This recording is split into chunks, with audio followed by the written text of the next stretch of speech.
Bonjour à toutes, bonjour à tous, bienvenue dans cette chronique cinéma qui, je l'espère, chaque semaine vous donne envie de sortir et surtout d'aller au cinéma. Alors cette semaine, 3 films ont retenu mon attention, ce sont 3 films français mais 3 films totalement différents.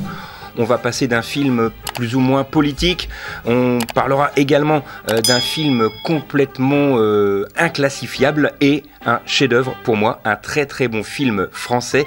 Et c'est ce premier film dont nous allons parler cette semaine. Le film s'intitule Le Torrent. Et pourquoi ce film s'intitule comme cela, vous le comprendrez en allant voir le film et peut-être aussi en écoutant un petit peu le pitch de ce film. Le Torrent, il est réalisé par Anne Lenny. Anne Lenny, vous la connaissez puisqu'elle avait réalisé l'excellent film Ce qui reste en 2007 avec Vincent Lindon. Et là, elle revient en force avec ce film Le Torrent, avec un duo d'acteurs exceptionnels qui sont vraiment purement magistral dans ce film. Il s'agit de José Garcia et André Dusselier qui forment un duo exceptionnel dans ce film. Alors, de quoi ça parle le film Le Torrent? Eh bien, tout simplement d'Alexandre qui découvre que sa jeune épouse le trompe.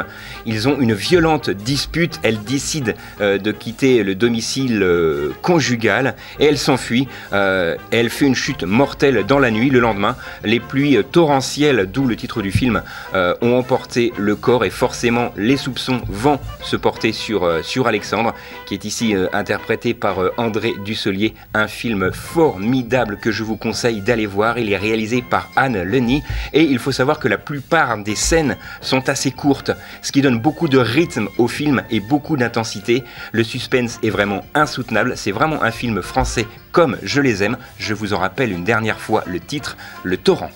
Deuxième film cette semaine avec un film, je vous l'ai dit, beaucoup plus politique ou plutôt politisé, on va dire. Le film s'intitule Annie Colère. Elle est réalisée par Blandine Lenoir avec notamment Laure Calamy dans le rôle principal. Ce film, de quoi ça parle? Ça se passe en février 74 alors qu'elle se retrouve enceinte accidentellement. Annie, ouvrière et mère déjà de 2 enfants, rencontre une association, la MLAC, Mouvement pour la liberté de l'avortement et de la contraception, qui pratique bien sûr des avortements illégaux aux yeux de tous. C'est un film fort, poignant. Alors il faut savoir que ce film intervient, je vous l'ai dit, en février 74, soit 1 an avant la loi Veil, où l'avortement a été légalisé sous le gouvernement de Valéry Giscard d'Estaing.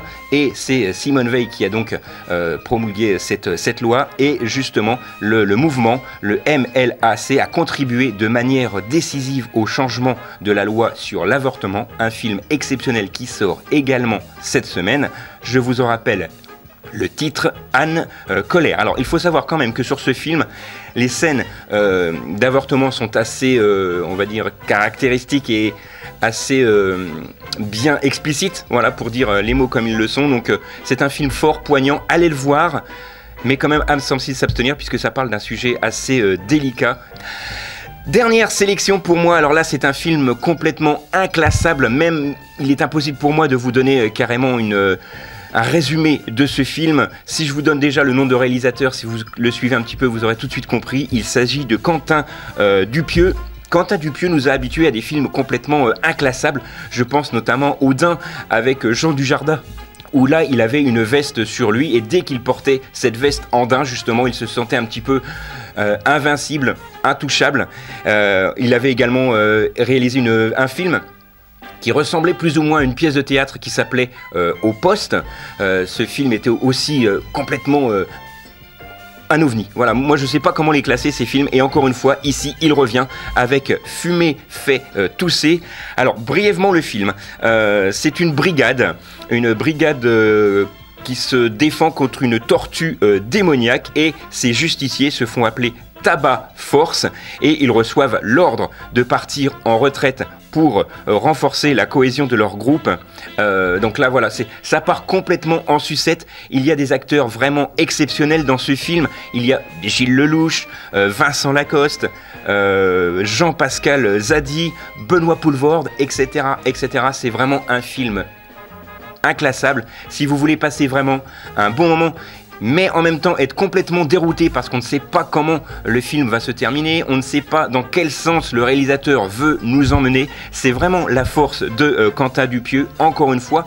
Et il faut savoir que Quentin Dupieux en est à sa deuxième réalisation pour l'année 2022, puisqu'il avait réalisé il y a encore quelques mois. C'était sorti sur nos écrans. Le film s'intitulait Incroyable mais vrai.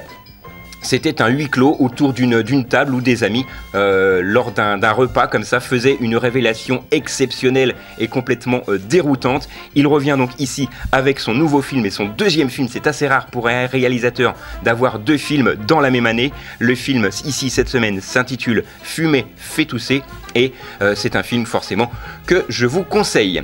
Voilà, c'est tout pour cette semaine. Il me reste une poignée de secondes pour vous rappeler les films qui ont retenu mon attention cette semaine.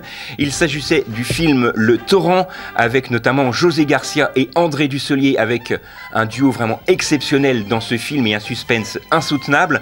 Un film un peu plus politique sur la loi Veil, où c'est qu'il s'est passé justement avant la loi Veil, avec le film Annie Colère de Madame Blandine Lenoir. Et enfin, on a terminé avec Fumer fait tousser, le film OVNI de Monsieur Quentin Dupieux, avec Gilles Lelouch, Vincent Lacoste, Jean-Pascal Zadi et, entre autres, Benoît Poulvorde. Voilà, c'est tout pour cette semaine. Nous, on se retrouve la semaine prochaine, même endroit, même heure. D'ici là, sortez, allez au ciné et n'oubliez pas que le cinéma est fait pour tous ceux dont la curiosité est le plus grand des défauts.